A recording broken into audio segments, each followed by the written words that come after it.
Wala talagang bagong Pilipinas. Boto ng kabataan ay no sa House Bill 8980.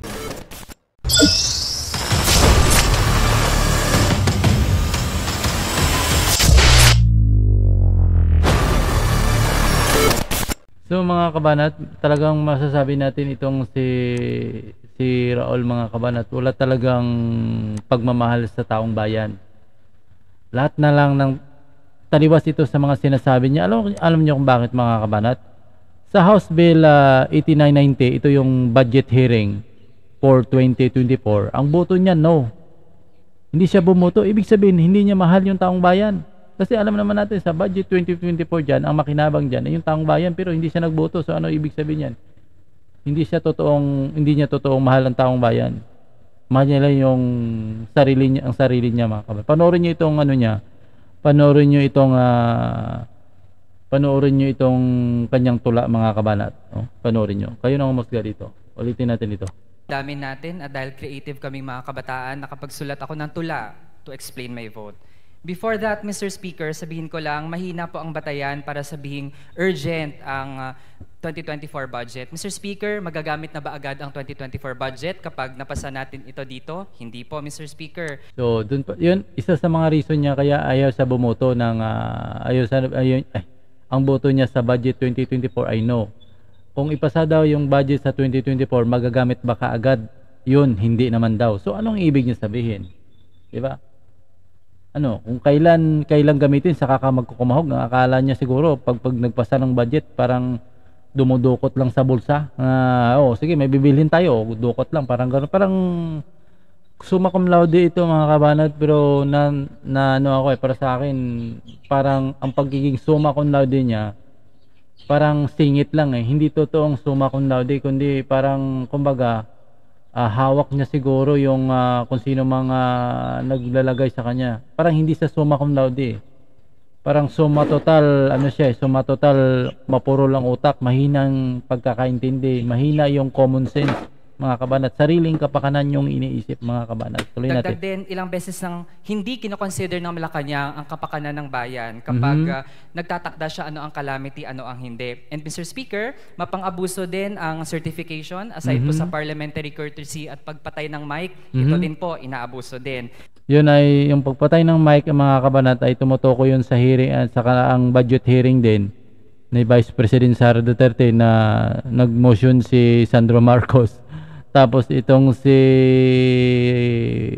Castro ata gusto pang magsalita, hindi na siya pinapagsalita at yun ata pinatayan sa doon ng mic. Yun ang tinutukoy niya. Mr. Speaker, aaprubahan natin ay confidential and intelligence funds hindi lang po ng OVP tsaka DepEd, pero pati din ang sa Office of the President na 4.56 billion, that's 12.5 million per day. Mas mataas sa 11.4 million per day na 2022 confidential funds ng OVP. Kita mo parang parang sa akin hindi siya hindi ang taong nito hindi matalino Yung mga bagay kasi mga kabanat, kahit anong sasabihin ng kasinungalingan diyan, kabaluktutan ka kingko yan.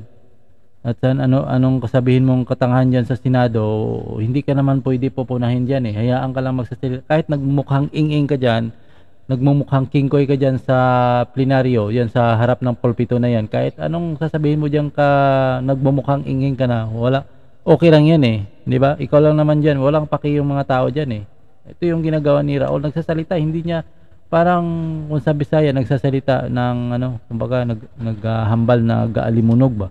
Parang nagsasalita na hindi niya alam yung kanyang pinagsasabi. Poem, Mr. Speaker.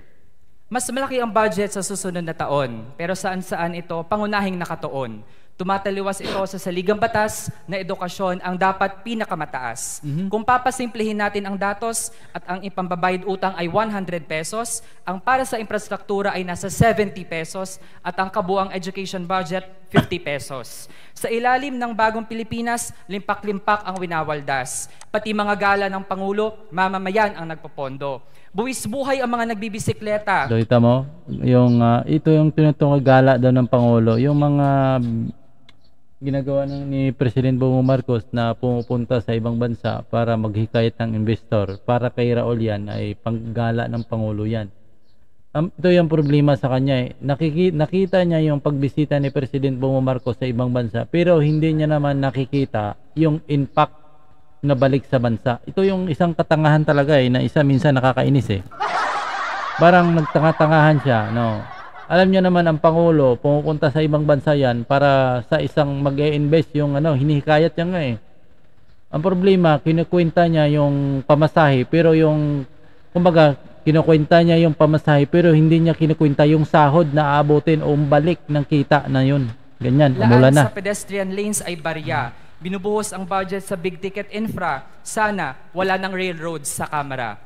Ayaw i-tax ang mga bilyonaryo. Nais ay bagong tax sa ordinaryong tao na kumakayod para sa mababang sweldo at ambag sa maharlika at sekretong pot. So, kukomment lang ako dun sa sinabi niya, mga kabanat niyo, ayaw daw i-tax yung bilyonaryo. Ako dyan, mga kabanat, hindi ako naniwala na hindi tinatax ng gobyerno ang bilyonaryo. Sa totoo lang, bilyonaryo ang pinakamalaking may ambag sa bansa.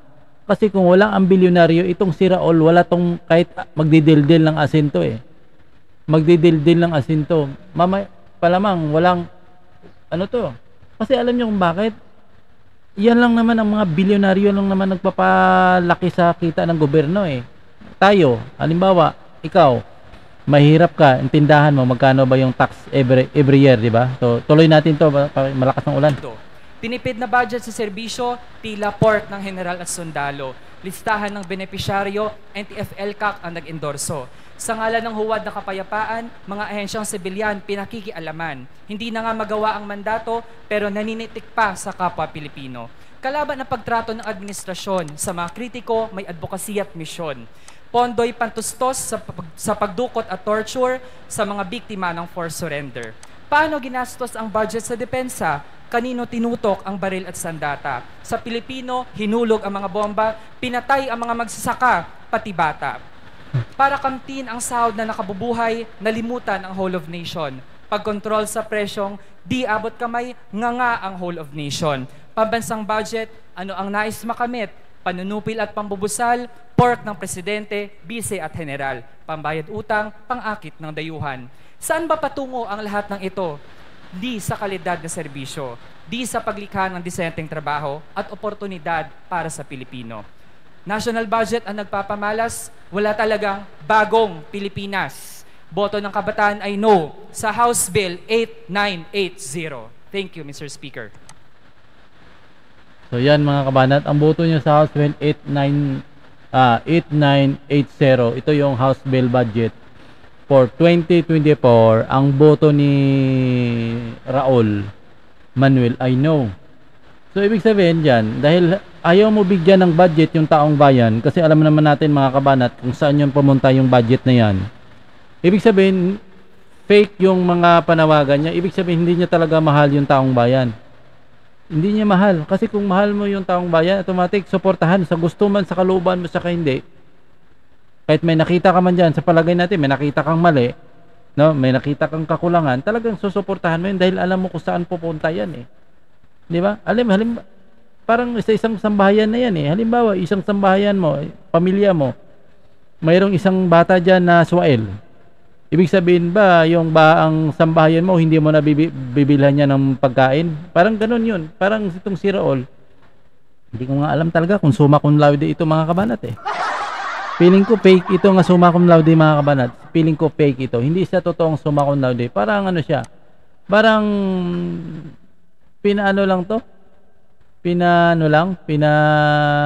pinalusot lang na para maging summa cum laude, pero sa totoo lang hindi ito summa cum laude. Summa total ano ito eh. Wala eh, mahinang utak mga kaman. Kasi ang isang summa cum laude dapat malawak yung kaisipan. O kundi kaya na summa cum laude na ito saka king ko yan. No? Mahina yung ano niya eh. Imagine mo, bumoto ka ng no sa House Bill 890. Alam mo yun House budget, no? For 2024 yan. Pero bakit ka bumoto ng no? Di ba? So, saan yung sabi mo na mahal mong taong bayan? Plastic. Ika nga.